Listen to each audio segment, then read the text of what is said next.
Agora neste jornal está connosco Patrícia Kester e Daniela Nunes. Boa tarde a ambas, obrigado pela vossa presença.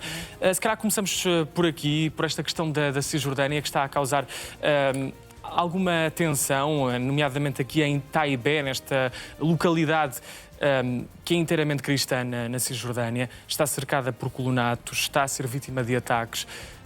Nós estamos perante atos isolados ou uma estratégia destinada a expulsar progressivamente a população palestiniana e desta vez cristã? A segunda hipótese, seguramente.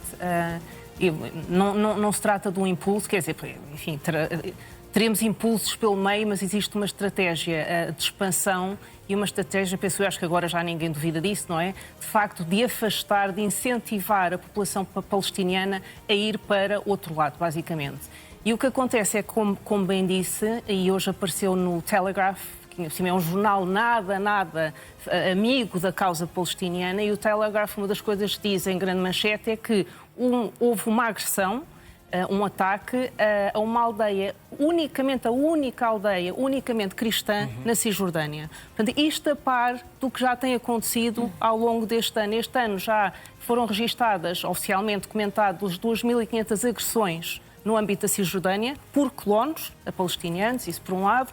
Houve uma carta que foi escrita ao governo bem dura, com expressões bem duras, enfim, invocando inclusive a crimes de guerra e tudo isso, por 600 ex-dignatários israelitas e ao governo, precisamente ao governo israelita. Portanto, começa a haver a noção de facto, isto não é um caso isolado. Existe, de facto, faz parte de uma estratégia e sabemos que no âmbito do governo Netanyahu existem muitos elementos que apoiam esta estratégia e agora também temos que ver que estamos em vésperas de eleições, de forma que Netanyahu vai continuar esse percurso. Agora, porquê é que é chocante e porquê é que é preocupante?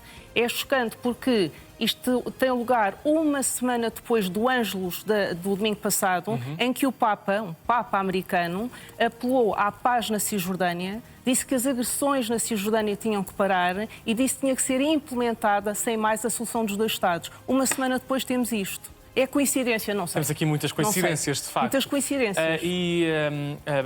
Daniela, temos aqui também, de facto, vários líderes cristãos locais a pedirem uma proteção internacional, mas temos visto uma reação internacional bastante tímida em relação àquilo que está a acontecer aqui na Cisjordânia.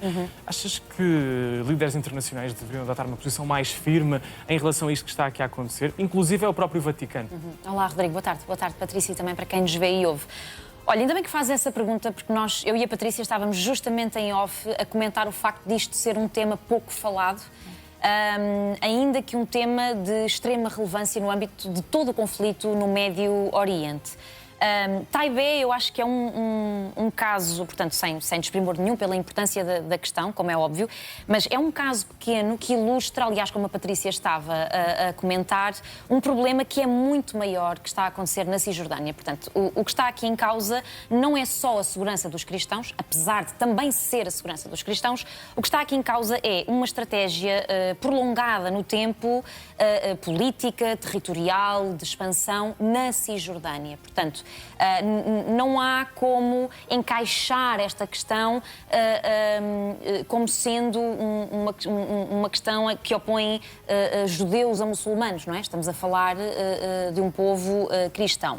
E, aliás, e também deixa-me acrescentar que, a propósito desta estratégia que sabemos ser prolongada no tempo e que, aliás, sabemos que ela tem um respaldo político, portanto, do ponto de vista do que são as diretrizes governativas, chamemos-lhe assim, do governo de Netanyahu.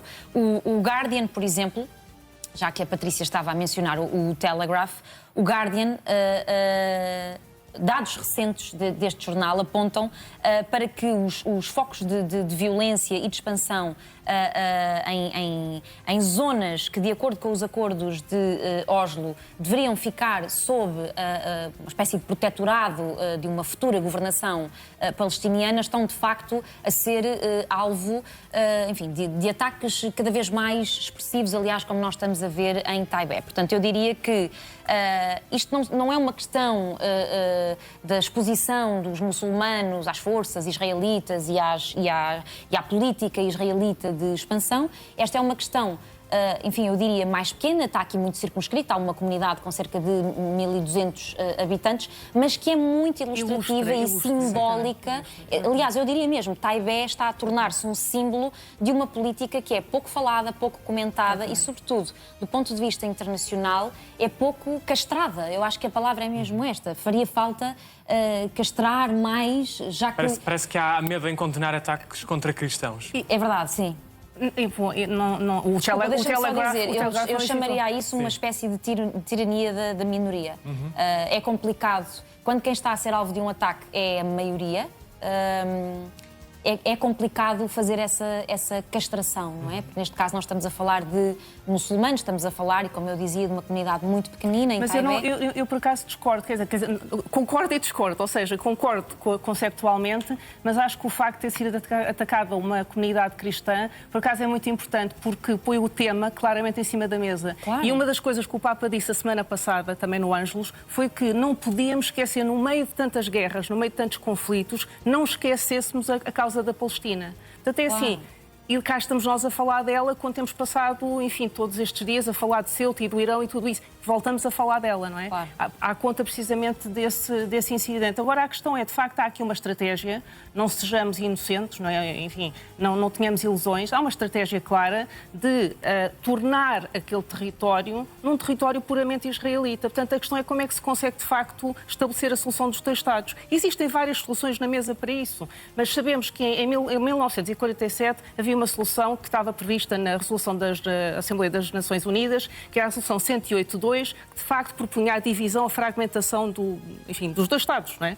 Para árabes e judeus. Era suposto os judeus ficarem com 50 e tal % do território e os árabes com 48%, algo assim.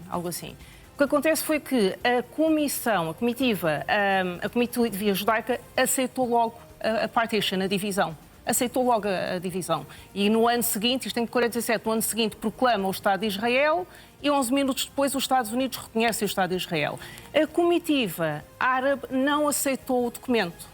Não aceitou o documento, quer dizer, aconteceu muito pelo meio, enfim, não é por causa disso, mas de facto não aceitou aquele documento porque não achou bem que houvesse essa fragmentação determinada pelas Nações Unidas e, enfim, teve receio que isso acontecesse também noutros Estados da região. Houve algum receio. E, de facto, isso depois causou muitos problemas, não é? Portanto, a questão é, não foi feito na altura, não pode ser agora, pode na mesma ser feito agora. É preciso vontade política.